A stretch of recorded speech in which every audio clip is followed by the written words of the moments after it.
Hello everyone, नमस्कार। एक बार फिर से आप सभी का ढेर सारा स्वागत है लोधाई क्लासेस के बीए प्लेटफॉर्म पर। बीए फर्स्ट ईयर वाले बच्चों के लिए इतिहास माइनर वाला जो विषय हमारा चल रहा था, जिसमें पहला पेपर हम कल वाले सेशन में डिस्कस कर चुके थे और आज हम बात करने जा रहे हैं इतिहास माइनर के पेपर सेकंड के। जी हाँ, कल हमने बात की थी भारतीय सामाजिक संस्थाएं, जो कि आपके इतिहास का पेपर फर्स्ट था, और आज हम बात करेंगे भारतीय आर्थिक संस्थाओं की, जो कि आपके इतिहास के माइनर का पेपर सेकंड होने जा रहा है। दोस्तों, कल हमने 12 प्रश्नों का मॉडल पेपर देखा था और आज हम बात करेंगे 14 प्रश्नों का एक मॉडल पेपर। जी हाँ, आज मात्र 14 प्रश्न। ठीक है ना। तो इस बात से आप लोग भी ये समझ रहे होंगे कि सर जानबूझ करके कम से कम बिना मतलब के तो सर नहीं पकाते हैं ना, कि जो हमेशा कभी 15 प्रश्न होते हैं, कभी कभी 16-17 प्रश्न भी मैं कभी कभार दे दिया करता हूं। लेकिन दोस्तों, जहां आवश्यकता होती है वहीं प्रोवाइड करता हूं, जहां आवश्यकता नहीं होती मैं 15 से कम भी कर देता हूं। यानी कोई हमारा 15 क्वेश्चन वाला कोई फिक्स मॉड्यूल नहीं है ना, कि 15 ही देना है चाहे कुछ भी हो जाए, ऐसा जरूरी नहीं है। लेकिन मैं आपको हमेशा एग्जाम की रिस्क से थोड़ा सा ऊपर उठा करके रखता हूं, ताकि कोई रिस्क आपको छू भी ना सके और आप एग्जाम में बेहतर परिणाम प्राप्त कर सके। ऐसे ही क्वेश्चन मैं आपको देता हूं। तो दोस्तों, माइनर वाले बच्चे पूरी तरह टेंशन मुक्त हो जाइए, और जो प्रश्न मैं आपको देकर के जा रहा हूं, सिर्फ इन्हीं प्रश्नों पर तैयारी आज से और अभी से शुरू कर दीजिए। मैं प्रॉमिस करता हूं, एक भी क्वेश्चन आपका एग्जाम में छूटेगा नहीं, सारे क्वेश्चन करके आओगे। चाहे अभी तक आपने कुछ भी नहीं पढ़ा हो या फिर आपने पढ़ रखा हो और अब आपको मटेरियल चाहिए रिवीजन करने के लिए, कि अब क्या क्या रिवीजन करें, यानी किस किस प्रश्न पर रिवीजन करना चाहिए, तो उन दोस्तों के लिए भी ये प्रश्न बहुत महत्वपूर्ण है। तो आइए शुरू करते हैं। आज के कौन कौन से प्रश्न होने जा रहे हैं और इसके आंसर कहां से मिलेंगे, ये सब में सेशन के लास्ट में हम 1-2 मिनट निकाल करके चर्चा करेंगे। इनके आंसरों पर, पीडीएफ नोट्स पर, सब कुछ मैं आपको लास्ट में बताने वाला हूं।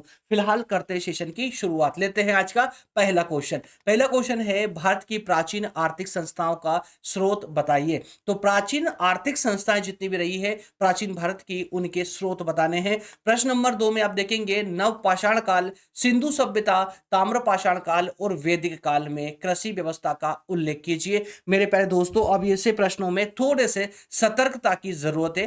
थोड़े सतर्क जरूर हो जाइए। क्यों हो जाइए? क्योंकि देखिए, इस प्रश्न में मैंने आपको 4 टर्म दी है: नवपाषाण काल, सिंधु सभ्यता, ताम्रपाषाण काल और वैदिक काल। क्लियर है? ये 4 टर्म मैंने आपको दी है। इन सभी चारों कालों के कृषि व्यवस्था के बारे में आपको बताना है। लेकिन जरूरी नहीं है कि एग्जाम में भी ऐसा का ऐसे ये चारों टर्म आपके सामने रख देगा, जरूरी नहीं है। हो सकता है सिंगल कॉन्सेप्ट पर आपसे क्वेश्चन कर ले।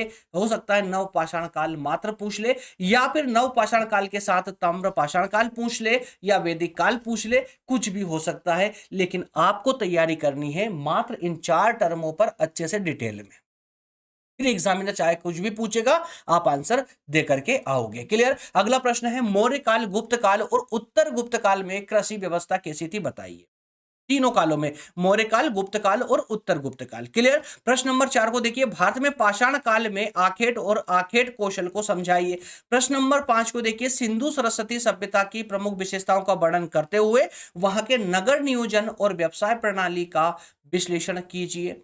क्लियर है ना? तो सिंधु सभ्यता की विशेषता बताने के साथ ही साथ में उनकी जो नगर नियोजन था और यह व्यवसाय प्रणाली थी, या व्यवसाय प्रणाली यानी कि उन लोगों का आर्थिक जीवन कैसा था, ये बताना है। 3 टर्म आपसे यहां पर पूछी गई है। प्रश्न नंबर 6 है, वैदिक कालीन व्यवसाय एवं कौशल परंपरा क्या है बताइए। प्रश्न नंबर 7 को देखिए, सिंधु सभ्यता में व्यापार वाणिज्य के विकास को समझाइए। किस प्रकार से व्यापार वाणिज्य का विकास हुआ था। प्रश्न नंबर 8 है, वैदिक काल में व्यापार एवं वाणिज्य की स्थिति का विश्लेषण कीजिए तथा उस काल के प्रमुख व्यापारिक संस्थाओं के स्वरूप पर प्रकाश डालिए। तो वैदिक काल को भी यहां पर विशेष रूप से पूछा गया है। चलिए जल्दी से स्क्रीनशॉट ले ले प्रश्नों का, इस पेज का, या फिर अगर नोट डाउन कर रहे हैं आप नोट्स बनाने के लिए, तो वीडियो को तुरंत रोके और आराम से इसको नोट डाउन करें, उसके बाद फिर से वीडियो को प्ले कर लीजिए।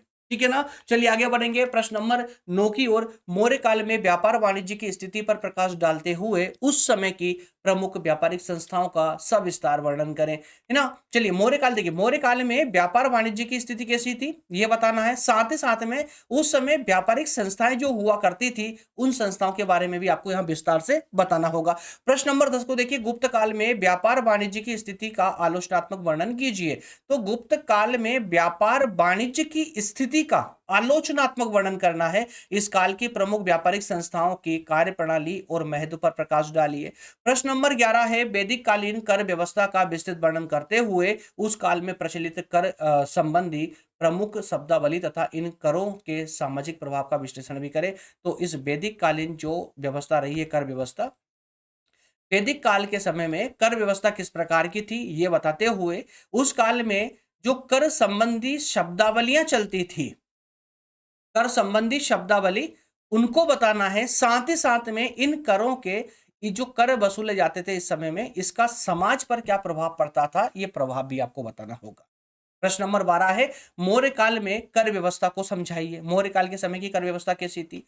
प्रश्न नंबर 13 को देखिए, प्राचीन भारत में मुद्रा एवं वस्तु विनिमय प्रणाली कैसी थी। प्रश्न नंबर 14, प्राचीन भारत में विदेशिक व्यापार और माप तोल प्रणाली कैसी थी, ये समझाइए। तो सामान्य से प्रश्न है, आसान से प्रश्न है, बहुत ज्यादा परेशान करने वाले प्रश्न नहीं है आपके लिए। 14 प्रश्न ये दीर्घ प्रकृति वाले आपके सामने हैं। और अब मैं हर मॉडल पेपर की तरह बात करूंगा 10 लघु उत्तरीय और अति लघु उत्तरीय प्रश्नों की जो सिंगल टर्म में होने वाले हैं। 10 मात्र 10 कॉन्सेप्ट आपको और दूंगा जो आपके एग्जाम के लिए आपको बैक सपोर्ट का काम करेंगे। चलिए फटाफट उनको भी खत्म कर ले, उसके बाद हम पीडीएफ नोट्स के बारे में चर्चा करेंगे। चलिए पहला कॉन्सेप्ट यानी कि पहला प्रश्न है, प्राचीन भारत यानी भारत की प्राचीन आर्थिक संस्थाओं के पुरातात्विक स्रोत कौन कौन से थे बताइए। तो प्राचीन आर्थिक संस्थाएं जो थी भारत की, या प्राचीन भारत की जो आर्थिक संस्थाएं थी उनके पुरातात्विक स्रोत पूछे गए हैं। वही प्रश्न नंबर 2 को देखिए, प्राचीन आर्थिक संस्थाओं के स्रोतों के रूप में वैदिक साहित्य कौन कौन से थे बताइए। और सिंधु सभ्यता में कृषि और पशुपालन क्या किस प्रकार का था, टिप्पणी कीजिए। प्रश्न नंबर 4, वैदिक कालीन कृषि कैसी थी, यानी वैदिक काल की कृषि व्यवस्था कैसी थी। प्रश्न नंबर 5, सिंधु सभ्यता में व्यापार के क्षेत्र का विकास बताइए। प्रश्न नंबर 6, उत्तर गुप्तकालीन व्यापारिक संस्थाओं पर टिप्पणी करें। प्रश्न नंबर 7 में ऋग्वैदिक काल की कर व्यवस्था को समझाइए। प्रश्न नंबर 8, गुप्तकालीन कर व्यवस्था कैसी थी। प्रश्न नंबर 9, स्मृति काल में कर व्यवस्था कैसी थी। और प्रश्न नंबर 10, सूत्र काल की कर व्यवस्था कैसी थी। कुल मिलाकर कर, कृषि, व्यापार, वाणिज्य, इन सब पर ही चर्चा होगी इस पूरे विषय के अंदर। ठीक है ना। तो 10 आपकी मुख्य टर्म आपके सामने। जल्दी से इस पेज का भी आप लोग स्क्रीनशॉट ले लें या फिर इसको नोट डाउन कर लीजिएगा। अच्छा, लास्ट का मैंने आपको स्क्रीनशॉट लेने के लिए नहीं दिया था। चलिए, इसका जिन लोगों बच्चों ने स्क्रीनशॉट नहीं लिया था, इसका भी स्क्रीनशॉट ले लें आप लोग। नोट डाउन करना है तो वीडियो को रोककर नोट डाउन कर लें। और ये लीजिए, लघु उत्तरीय प्रश्नों का भी जल्दी से स्क्रीनशॉट ले लें। दोस्तों, जो प्रश्न मैंने आपको दिए हैं इन सभी प्रश्नों के उत्तर की अगर आप सोच रहे हैं, अगर नए स्टूडेंट हैं तो अगर देखिए ऑलरेडी अगर आप मुझे फॉलो करते हैं तो आप सभी को पता है इसके आंसर कैसे निकालने हैं। लेकिन जो नए बच्चे हैं जिनको नहीं पता आंसर कैसे निकालने, कहाँ से मिलेंगे, तो मेरे प्यारे बच्चों, मॉडल पेपर मतलब मैं फालतू आपका टाइम वेस्ट करने नहीं आता हूँ यहाँ पर, है ना, कि घंटों 2 घंटे आपको लगा रहूंगा क्वेश्चनों को सोल्व करवाना। ऐसा नहीं होता यार कि जो क्वेश्चन यहाँ पर दिए जा रहे हैं उनको सोल्व करवा रहे हैं। अब एक सेशन में 1 घंटे का एक सेशन भी होता है ना, तो मुश्किल से 1 या 2 क्वेश्चन उसमें डिस्कस कर सकते हैं, इससे ज्यादा नहीं। अब अगर मान लो इन सभी प्रश्नों को यहाँ डिस्कस करने बैठेंगे तो फिर डिटेल क्लासेस ही बेहतर है ना। जरूरत ही क्या है इस प्रकार की क्लासेस लाने की। बात समझ आ रही है आप लोगों को। तो ये क्वेश्चन मेरे देने के पीछे उद्देश्य ये है कि क्वेश्चन मैंने आपको दे दिए, अब आप बाय नोट्स के माध्यम से क्वेश्चनों के आंसर निकालिए और पढ़ना शुरू कर दीजिए। अब प्लेटफॉर्म आपको जो आंसर शीट प्रोवाइड करता है ना, लोधाई क्लासेस प्लेटफॉर्म, वो उन बच्चों के लिए जिनके पास या तो समय नहीं है या फिर अच्छे नोट्स अवेलेबल नहीं है जिनसे इनका आंसर निकाल सके। तो आंसर कैसे मिलेंगे उन बच्चों को, उनके लिए देखिए 2 प्रकार के सब्सक्रिप्शन प्लान होते हैं यहाँ पर। सिंगल सब्जेक्ट यानी वन सब्जेक्ट सब्सक्रिप्शन और ऑल सब्जेक्ट सब्सक्रिप्शन, 2 प्रकार के सब्सक्रिप्शन होते हैं। वन सब्जेक्ट का सब्सक्रिप्शन होता है 99 रुपए का, और ऑल सब्जेक्ट का सब्सक्रिप्शन होता, ऑल सब्जेक्ट यानी आपके सिलेबस में जितने भी सब्जेक्ट है वो सारे, उसका होता है 399 का, 399 रुपए का सब्सक्रिप्शन ऑल सब्जेक्ट के। ठीक है, इसमें आपको आईएमपी क्वेश्चन आंसर के कंप्लीट नोट्स, कस्टमाइज्ड नोट्स, मेरे द्वारा तैयार किए गए नोट्स आपको प्राप्त हो जाते हैं। कैसे मिलेंगे, तो इस पेज का स्क्रीनशॉट ले ले और जो नंबर दिए गए हैं 9425115671, इस नंबर पर जो है आप इस पेज को स्क्रीनशॉट लेकर फॉरवर्ड कर दीजिएगा ना, सेंड कर दीजिए। सारी प्लान जो है, जो भी सब्सक्रिप्शन प्लान होता है वो सब कुछ आपको व्हाट्सएप पर समझा दिया जाएगा। लेकिन वही बच्चे स्क्रीनशॉट लेकर इस नंबर पर सेंड करें जिनको सब्सक्रिप्शन चाहिए। अनावश्यक रूप से हमारी टीम को बिना मतलब के परेशान ना करें, क्योंकि बच्चे बहुत सारे, मैसेज बहुत सारे आते हैं। एक-एक बच्चे का रिप्लाई करना बहुत मुश्किल हो जाता है दोस्तों। मिलेंगे अगले सेशन में। सेशन अगर आपके लिए हेल्पफुल रहा है तो सेशन को लाइक ज़रूर कर दें। और दूसरी एक इम्पोर्टेंट बात, आप चाहते हैं कि एग्ज़ाम के तुरंत बाद में, अगर आप चाहते हैं एग्ज़ाम के तुरंत बाद आपको डिटेल क्लासेस मिलना प्रारंभ हो जाए, आप सोचते हैं ना कि इस साल जो गलती कर दी, पढ़ाई नहीं की है, वो गलती अगले साल नहीं करना है। डिटेल में क्लासेस लेंगे, अच्छे से पढ़ेंगे, पूरे साल भर पढ़ेंगे ताकि एग्ज़ाम टाइम में आके परेशान ना होना पड़े।